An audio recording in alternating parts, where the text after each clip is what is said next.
आपल्या की मोदी पेट्रोलचे दर वाढवतात. विरोधकांची पंतप्रधान मोदींवर टीका. पेट्रोल दरवाढ विरोधात काँग्रेसच्या वतीनं रॅली काढत केंद्र सरकारवर विरोधात जोरदार घोषणाबाजी करत जयस्तंभ चौक येथील पेट्रोल पंपासमोर तीव्र आंदोलन करण्यात आलं आहे.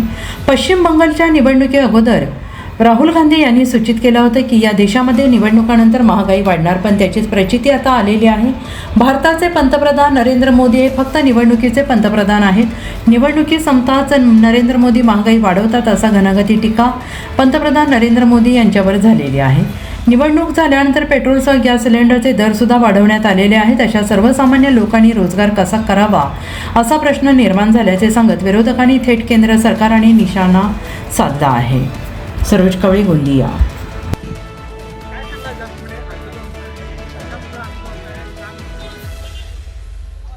या देशामध्ये ज्या वेळेस पश्चिम बंगालच्या निवडणुका एप्रिल महिन्यामध्ये होणार होत्या, 2 महिन्या अगोदरपासून राहुल गांधींनी या देशाच्या जनतेला सूचित केलं होतं, अलर्ट केलं होतं की भविष्यामध्ये देशात खूप महागाईचा ओघ येणार आहे आणि त्याचीच प्रचिती आज आलेली आहे.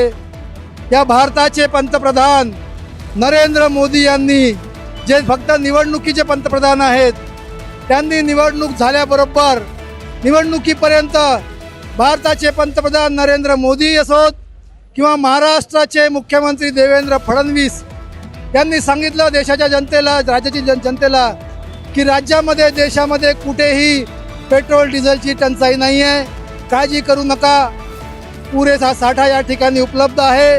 परंतु मित्रांनो, मी आपल्याला सांगू इच्छितो की नरेंद्र मोदींनी पश्चिम बंगालची निवडणूक जिंकल्याबरोबर या देशामध्ये देशातील जनतेला पेट्रोल पंपावर लाईन लावायला सांगितलं, रांगाच्या रांगा लावायला सांगितलं आणि देशाची जनता आज महागाईने होरपळून निघालेली आहे.